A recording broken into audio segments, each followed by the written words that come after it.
நானும் இந்த design miss நாதனோடது தான்னு நம்புறேன். அவந்திகாக்கு சார்பாக ஆஜரானான் ஹாதிராம். மொத்தத்தில் அங்கிருந்தவர்களில் 3 பேர் அவந்திகாவிற்கு சார்பாக இருந்தார்கள். ஆனால் அவள் எந்த ஆதாரத்தையும் சமர்ப்பிக்காததால் இன்னும் அவள் பக்கம் பலவீனமாகத்தான் இருந்தது. இப்போ ஆர்கியூ பண்றதுக்கெல்லாம் நேரமில்ல.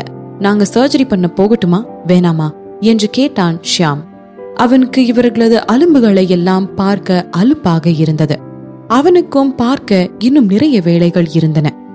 ராஜச்சந்திரனிடம் திரும்பியவன், சார், நாங்க இப்ப சர்ஜரிய ஸ்டார்ட் பண்ணணும்.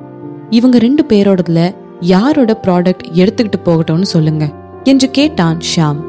இப்பொழுது ராஜச்சந்திரன் குழப்பத்தில் ஆழ்ந்தார். இந்த வடிவமைப்பு சௌடம்பிகா உடையதுதான் என்பதில் அவர் உறுதியாயிருந்தாலும் அவர் மனம் ஏனோ அவள் தயாரித்த செயற்கை கையை நாச்சியாருக்கு பொறுத்த சம்மதிக்கவே மாட்டேன் என்றது. இத்தனை வருடங்கள் பட்டது பட்டாச்சு. இனியும் நாச்சியாரின் விஷயத்தில் அவர் எந்த ரிஸ்கும் எடுக்க தயாராக இல்லை. அவர் தனது சிந்தனைகளிலே சுழன்று கொண்டிருக்க, சார், எனக்கு தெரியும், நீங்க எப்பயும் மனுஷங்களை சரியா எடை போடுவீங்க, என நம்புங்க என்றாள் அவந்திகா. அவரது முகத்தில் குழப்ப ரேகைகள் தெரிய, தாத்தா, என்னோடது பெர்ஃபெக்டான டிசைன் தாத்தா. நீங்களே டெஸ்ட் ரிசல்ட்ஸ் எல்லாத்தையும் பாத்தீங்கல்ல. அவந்திகா ஏன் அவளோட டிசைன் தான் பெஸ்ட்னு சொன்னானா, அவகிட்ட இருக்கிறது நான் தயாரிச்ச புரோட்டோடைப்ல. அதனால நீங்க இங்க 2 பேரோடதுல எதை சூஸ் பண்ணாலும் அது என்னோடதா தான் இருக்கும் தாத்தா. அவசரமாக விளக்கம் அளித்தாள் சௌடம்பிகா. அவளை பார்த்து முறைத்த அவந்திகா, யார் சொன்னது 2 ப்ராடக்டும் ஒண்ணுதான்னு? அது 2க்கும் இருக்கிற சேஞ்சஸ் மைனரா இருந்தாலும் ஃபால்ட் தானே. அதுக்கு வேற பேர் வைக்க முடியுமா என்ன என்று அவந்திகா கேட்க, அவந்திகா, இப்படி என்னோட டிசைனை திருடிட்டு இப்படி ஏன் மேலேயே பழிய போடுற? உனக்கெல்லாம் எப்படி நைட்டு நிம்மதியா தூக்கம் வருது? கண்டிப்பா இதுக்கு உனக்கு காலம் சரியான தண்டனையை கொடுக்கும் பாரு என்று ஆங்காரமாக கத்தினாள் சௌடம்பிகா. எல்லோருக்கும் அவளது ஆவேசம் சரியானது என்றே தோன்றியது. எந்த கலைஞரால் தான் தன் கற்பனை திருடப்படுவதை பார்த்து கொண்டு சும்மா இருக்க முடியும் என்று தான் அவள் ஆவேசப்படுவதை பார்த்து நினைத்தார்கள்.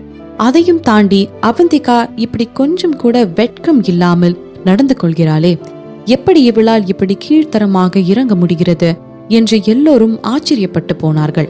ஆனால் அதே நேரம் அவந்திகாவின் மனதிலும் இதே எண்ணம் தான் ஓடிக்கொண்டிருந்தது. எப்படி கொஞ்சம் கூட வெட்கமே இல்லாமல் இவள் இப்படி இருக்கிறாள் என்றுதான் சௌடம்பிகாவை பார்த்தவளுக்கு தோன்றியது. நல்லா நடிக்கிற சௌடம்பிகா, ஆனா உண்மை என்னைக்கும் உண்மைதான், போலி என்னைக்கும் போலிதான். அதனால உன்னோட திருட்டுத்தனத்தால வேற யாராச்சும் கஷ்டப்படுறதுக்கு முன்னாடி ஒழுங்கா உன் மேல இருக்கிற தப்ப நீயே ஒத்துக்கோ. அவந்திகா இப்பொழுது கூட அவளுக்கு சார்பாகத்தான் முயன்று பார்த்தாள். ஆனால் அதை அவள் புரிந்து கொண்டால் தானே. அவள் ஒத்துக்கொள்வதாய் தெரியவில்லை. இந்த டிசைன் என்னோடதுதான். நீ வச்சிருக்கியே அந்த பொருளும் நான் தயாரிச்சதுதான். கடவுள் மேல சத்தியமா இதுதான் உண்மை. இது எல்லாமே என்னோடதுதான் அடித்து சொன்னாள் சௌடம்பிகா. அதை மற்றவர்களை சம்மதிக்க வைக்க கூறினாளா, இல்லை தன்னைத்தானே சமாதானம் படுத்திக் கொள்ள கூறினாளா என்பது இறைவனுக்கே வெளிச்சம். அவள் கூறியதை கேட்ட அவந்திகாவின் முகம் கோபத்தில் ரத்த நிறத்தில் மாறிவிட்டது. அப்போ சரி, அப்படியே இருக்கட்டும். ஆனா ஏதாச்சும் நடந்த பின்னாடி என்கிட்ட வந்து நான் உங்களை எல்லாம் ஏன் முதலியே வார்ன் பண்ணலன்னு கேட்க கூடாது. இவளோட ப்ராடக்டை யூஸ் பண்ணும்னு நினைச்சா பண்ணிக்கோங்க. ஆனா அதுக்கப்புறம் நடக்க போற பின் விளைவுகளையும் நீங்களே தான் பாத்துக்கணும் என்று அவந்திகா சொல்லிக் கொண்டு இருக்க, அவர்களின் பக்கத்து அறையில் இருந்து ஒரு செவிலி பெண் வெளிவந்தாள். நாச்சியார் அம்மா சௌடம்பிகாவை தான் நம்புறாங்களாம். அதனால அவங்க கொண்டு வந்த ப்ராடக்டையே யூஸ் பண்ண சொல்றாங்க என்றாள். இதிலிருந்து இங்கு நடந்த எல்லாவற்றையும் நாச்சியார் உள்ளிருந்து கேட்டுக்கொண்டு இருக்கிறார் என்று எல்லோருக்கும் புரிந்தது.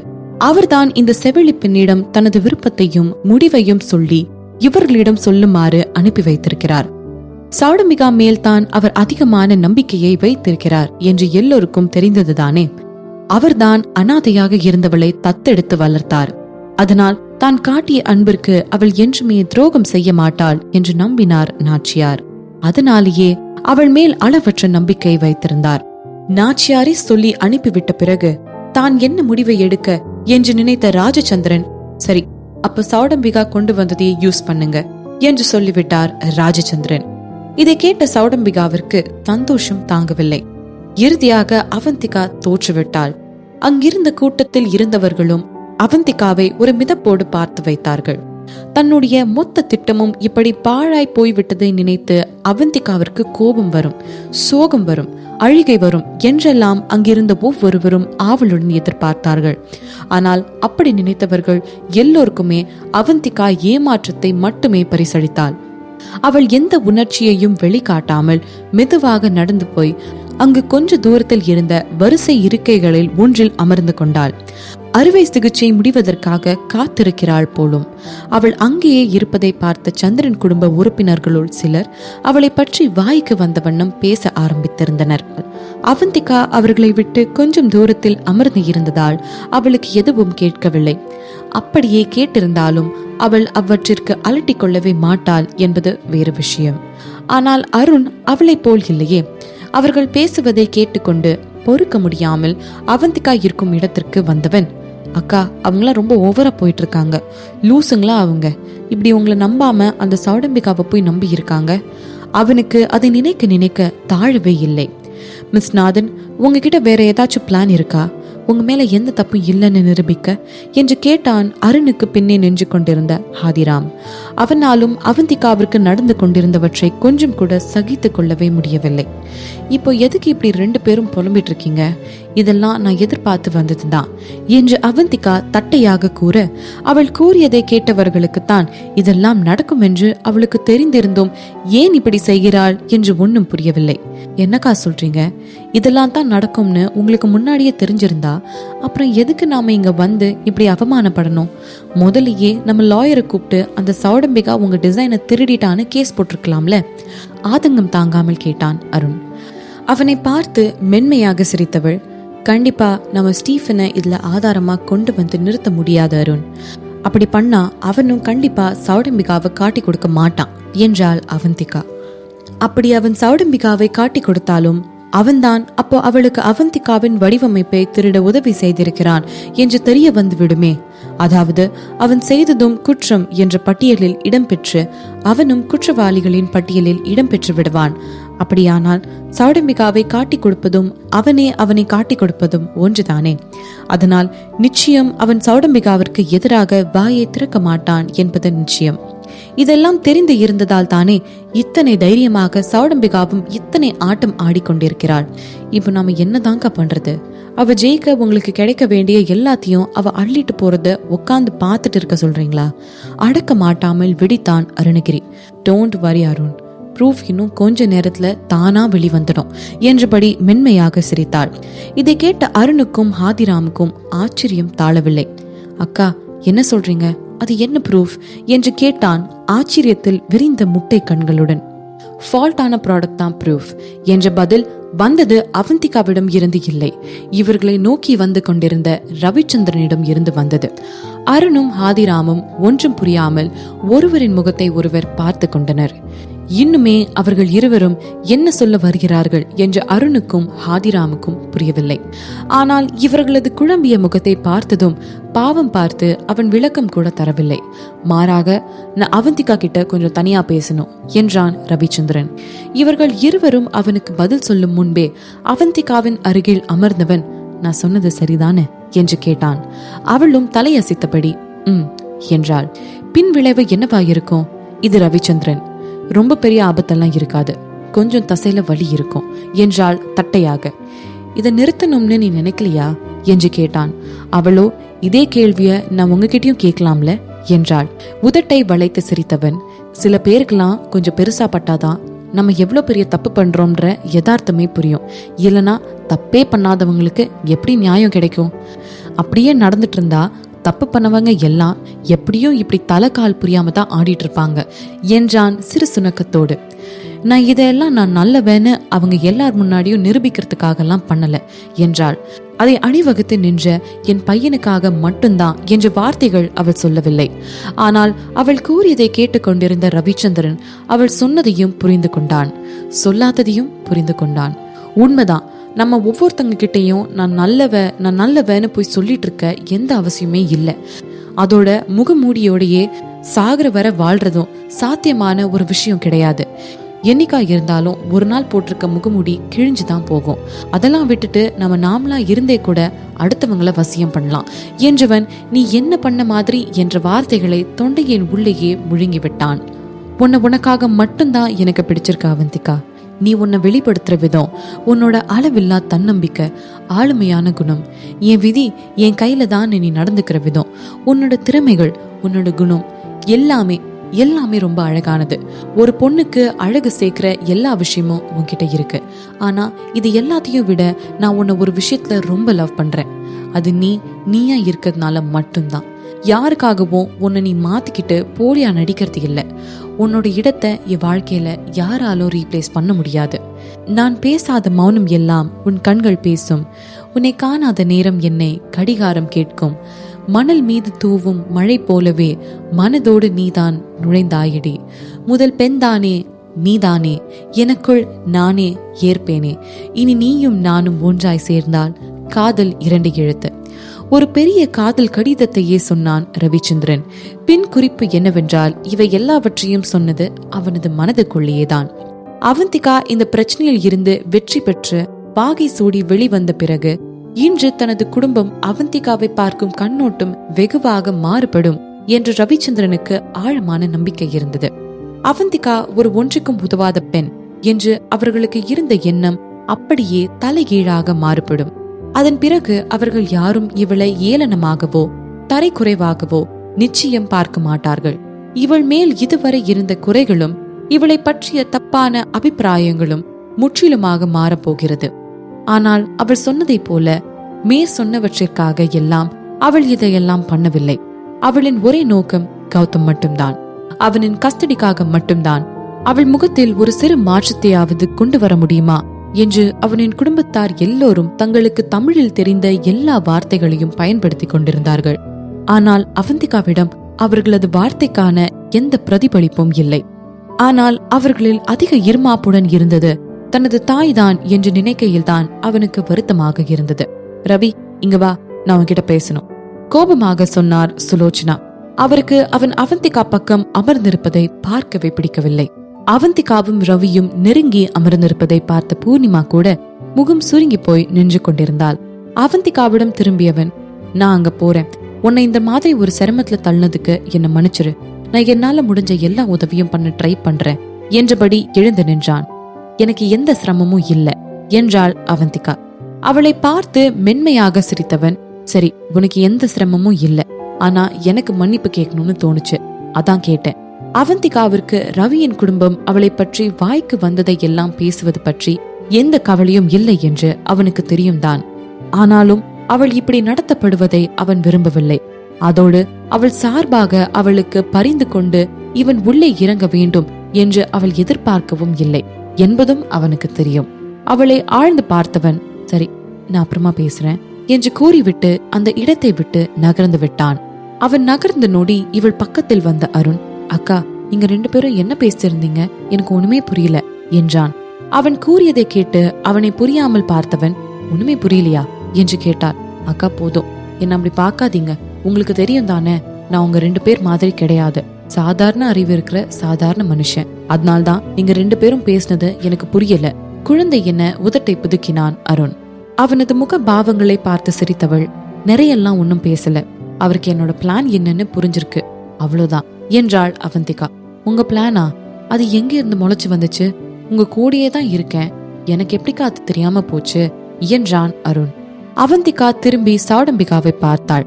அவந்திகாவின் முகத்தில் பளிச்சென்ற ஒரு தன்னம்பிக்கை புன்னகை பூத்தது. அந்த பிளானை எப்படி சொல்லலாம்னா, எந்த அளவுக்கு ஆடுறாங்களோ அந்த அளவுக்கு அடி பலமாயிருக்க போகுது என்றாள் அவந்திகா. அவளின் கண்களை தொடர்ந்து அருணின் கண்களும் சௌடம்பிகாவை பார்த்தன. அவந்திகாவின் திட்டம் என்ன என்பதை புரிந்து கொள்ள முற்பட்டான். அவளது திட்டம் ஒன்றும் அவ்வளவு பெரியது எல்லாம் இல்லை. சௌடம்பிகாவின் பொருளின் மேல் அங்கே இருக்கும் மனிதர்களுக்கு உள்ள நம்பிக்கையை கூட்டுவது. அவர்கள் எந்த அளவிற்கு இப்பொழுது சௌடம்பிகாவை நம்புகிறார்களோ அந்த அளவிற்கு அவர்கள் ஏமாற்றம் அடைவார்கள். மனித மனம் குரங்கு போன்றது, நொடிக்கு நொடி மாறிக்கொண்டே இருக்கும். ஒரு நொடி உச்சாணி கொம்பில் இருந்தால் அடுத்த நொடி கீழே தரையில் விழுந்து கிடக்கும். அவந்திகா நினைத்திருந்தாள், சௌடம்பிகாவின் பொருளில் உள்ள குறையை சுட்டி காட்டிவிட்டு இது தன்னுடைய வடிவமைப்பு தான் என்று நிரூபித்துவிட்டு போய்கொண்டே இருந்திருக்கலாம் தான். ஆனால் அப்படி செய்திருந்தால் பிரச்சனை சுமூகமாக முடிந்துவிடும். தான் தப்பு செய்ததன் தாக்கமே இல்லாமல் சௌடம்பிகா இந்த இடத்தை விட்டு கிளம்பி சென்றிருப்பாள். அவந்திகாவை நினைத்து அவளுக்கு எந்த மரியாதையும் நேர்மையும் காட்டாமல் இரக்கமே இல்லாமல் நடந்து கொண்டால் அவந்திகா ஏன் சும்மா இருக்க வேண்டும்? கொடுத்ததுதானே திரும்பி கிடைக்கும். அன்பை விதைத்தால் அன்பு, வஞ்சத்தை விதைத்தால் வஞ்சம். அவந்திகா சௌடம்பிகாவின் பொருளில் இருக்கும் குறையை சுட்டிக்காட்டி பிரச்சனையை முடித்திருந்தாள் என்றால் அதற்கு சௌடம்பிகா மன்னிப்பு கேட்டிருப்பாள். அதோடு பிரச்சனை முடிந்திருக்கும். ஆனால் இப்பொழுது அடி விழுகப் போவது சந்திரன் குடும்பத்தாரின் ஆழ்ந்த நம்பிக்கையில். அவ்வளவு சீக்கிரம் ஒரு மன்னிப்போடு எல்லாம் அவர்கள் கண்டிப்பாக சௌடம்பிகாவை விட்டுவிட மாட்டார்கள். அது மட்டும் இல்லாமல் சௌடம்பிகா நாச்சியாரால் தத்தெடுக்கப்பட்ட பெண். நாச்சியாருக்கும் சௌடம்பிகாவுக்கும் இடையில் ஆழ்ந்த உணர்ச்சி பிணைப்புகள் இருக்கிறது. அதனால் நாச்சியார் அவள் மேல் கொண்ட பாசத்தில் அவளை பொசுக்கென்று மன்னித்து விட்டார் என்றால் அவளது இந்த திருட்டு புத்தி நாளை மீண்டும் எழும். அதனால்தான் அது நடக்காமல் இருக்கத்தான் இந்த ஏற்பாடு. அவந்திகா சௌடம்பிகாவிற்கு 2 வாய்ப்புகள் கொடுத்திருந்தாள். ஒன்று, சௌடம்பிகா தான் செய்த தவறை ஒத்துக்கொள்வது. இரண்டாவது, தான் செய்த தப்பை வெட்கமே இல்லாமல் இன்னும் மறைத்துக் கொள்வது. சௌடம்பிகா தான் அவளுக்கு கொடுத்த 2 வாய்ப்புகளில் 2வது வாய்ப்பை தேர்ந்தெடுத்தாள். தெரியாமல் ஏதோ ஒரு நிலையில் புத்தி தடுமாறி செய்த தவறை மன்னித்து விடலாம் தான். ஆனால் தான் செய்தது தப்பு என்று தெரிந்து கொண்டும் அதை அடுத்தவர் சுட்டிக்காட்டி உணர்ந்த பிறகும் ஆடினால் மன்னிப்பு அல்ல, மொத்தமாக அடக்கி விடுவது மட்டும்தான் ஒரே வழி. அந்த குறையுள்ள செயற்கை கை நாச்சியாரை பாதிக்கும் என்று அவந்திகாவிற்கு தெரியும். அந்த சிறிய வழி கண்டிப்பாக சௌடம்பிகா மீதான ஏமாற்றத்தையும் கோபத்தையும் அவருக்கு தூண்டிவிடும் என்று அவள் நம்பினாள். ஒருவேளை தான் தத்தெடுத்த பிள்ளை மேல் இருக்கும் பாசத்தில் சௌடம்பிகாவை நாச்சியார் மன்னித்து விட்டாலும் நிச்சயம் தனது முன்னாள் கணவன் மன்னிக்க மாட்டான் என்று அவந்திகாவிற்கு தெரியும். அவன் மட்டும் என்ன, மொத்த சந்திரன் குடும்பமே அவளை நிச்சயம் மன்னித்து விடாது என்பது திண்ணம். சந்திரன்களின் உதவி இல்லாமல் சௌடம்பிகா வாங்கும் அடிகளில் இருந்து அவள் எழுந்து வருவது அவ்வளவு சுலபமான காரியம் கிடையாது. இதுவே அவந்திகாவின் திட்டம். ஒரு எதிரியை அழிக்க வேண்டும் என்று முடிவெடுத்து விட்டால் அதற்கு பிறகு சிறு அடியோடு மனதை தேற்றிக் கொண்டு போய்விட்டு நாளை அவன் மீண்டும் எழுந்து வந்து தன்னை எதிர்க்கும் அளவிற்கு வைத்துக் கொள்ளக்கூடாது. ஒரு அடி அடித்தாலும் அதற்கு மேல் தன்னுடைய எதிரியால் மீண்டும் காலத்திற்கும் எழவே முடியாதபடி அடிக்க வேண்டும். இதை செய்ய முடியவில்லை என்றால் அமைதியாக அமர்ந்து கொள்ள வேண்டும். இன்னும் அவந்திகாவின் திட்டம் நீள்கிறது, பொறுங்கள். சௌடம்பிகா செய்த வேளையால் இப்பொழுது அவந்திகா எத்தகைய தகுதியும் திறமையும் உடையவள் என்று மொத்த சந்திரன் குடும்பமுமே உணர்ந்து கொள்ளும். அதன் பிறகு கௌதமை கேட்டால், அப்பொழுது உனக்கு என்ன தகுதி இருக்கிறது எங்கள் வீட்டு பிள்ளையை வளர்க்கும் அளவிற்கு என்ற கேள்வி எழாதுதானே? ஒருவேளை அவந்திகாவுக்கும் சந்திரன் குடும்பத்திற்கும் போட்டுக்கொள்ளப்பட்ட ஒப்பந்தம் சௌடம்பிகா ஊடே வராமல் முடிந்திருந்தால் நிச்சயம் கௌதமை தன்னிடம் கொடுப்பதில் ஏதாவது தகிடுத்தத்தம் பண்ணியிருப்பார்கள். ஆனால் இப்பொழுது அவர்களின் மனதில் ஒரு நல்ல இடத்தை பிடித்த பிறகு அதையெல்லாம் செய்ய மாட்டார்களே. அவந்திகாவின் இந்த ஆழம் நிறைந்த திட்டம் அவளது முன்னாள் கணவனை தவிர வேறு யாருக்கும் தெரியாது. இதை நினைத்தவளுக்கு தன்னை அறியாமலேயே அவளது பார்வை ரவிச்சந்திரனின் மீது படிந்தது. உண்மையை சொல்ல போனால் அவனது புரிந்து கொள்ளும் தன்மையும் அக்கறையும் பார்த்து இவளுக்கே வியப்பாகவே இருந்தது. தனது திட்டம் எல்லாம் தெரிந்திருந்தோம் அவன் அதற்கு தடையும் போடாமல் அதை வெளிப்படுத்தவும் இல்லாமல் இருந்தது அவளுக்கு பெரிய நிம்மதியை கொடுத்தது. அவன் செய்யும் இவ்வுதவிகளுக்கு எல்லாம் தான் என்ன கைமாறு செய்ய போகிறோம் என்று நினைத்து பார்த்தாள் அவந்திகா. அவனிடம் இருந்து கௌதமை பறிக்க போகிறோம் என்று நினைத்தவளுக்கு குற்ற உணர்ச்சி எழுந்தது. கிட்டத்தட்ட 2 மணி நேரங்கள் அறுவை சிகிச்சை நடந்தது. நாச்சியார் ஒரு வீல் சேரில் வைக்கப்பட்டு வெளியே கொண்டு வரப்பட்டார். அவரை சுற்றி உறவினர் கூடம் மொய்த்து நின்றது. அறையை விட்டு வெளியே வந்த ஷாம், ஆபரேஷன் நல்லபடியா முடிஞ்சிச்சு, இன்னும் கொஞ்ச நாளைக்கு அவங்க நல்லா ரெஸ்ட் எடுக்கணும், மத்தபடி ஒரு பிரச்சனையும் இல்ல, சந்தோஷமாக அறிவித்தான் ஷாம். ரொம்ப நல்ல செய்தி சொல்லிருக்கீங்க. முதல் ஆளாக துள்ளி குதித்தார் ராஜச்சந்திரன். அவரின் உற்சாகமும் அங்கிருந்த கூட்டத்தில் கொஞ்சம் கொஞ்சமாக பரவ ஆரம்பித்தது. அங்கு இருந்தவர்களிலேயே மிகுந்த சந்தோஷப்பட்டு போனது என்றால் அது சௌடம்பிகா தான். அவளுக்கு தானே ஜாக்பாட் அடித்திருக்கிறது. ஒரு சிரிப்போடு திரும்பி அவந்திகாவை பார்த்தாள். இனி அவள் அவந்திகாவை நினைத்து எந்த பயமும் கொள்ள தேவையில்லை. இனி அவந்திகா ஏதாவது ஆதாரத்தை கொண்டு வந்தாலும் அது இனி செல்லுபடியாகாது. ஏனெனில் காலம் மிகவும் கடந்து விட்டது. இனி எல்லாம் வசந்தமே என்ற மனநிலையில் இருந்தாள் சௌடம்பிகா. அவந்திகாவை நோக்கி வீர நடை போட்டு வந்தவள் கர்வமாக தலையை நிமித்தி, அவந்திகா நாதன், நீ தோத்துட்ட, வெற்றி என் பக்கம்தான். இப்போ எங்க போச்சு உன்னோட கான்பிடன்ஸ் எல்லாம்? வாயவே திறக்க மாட்டேங்கிற.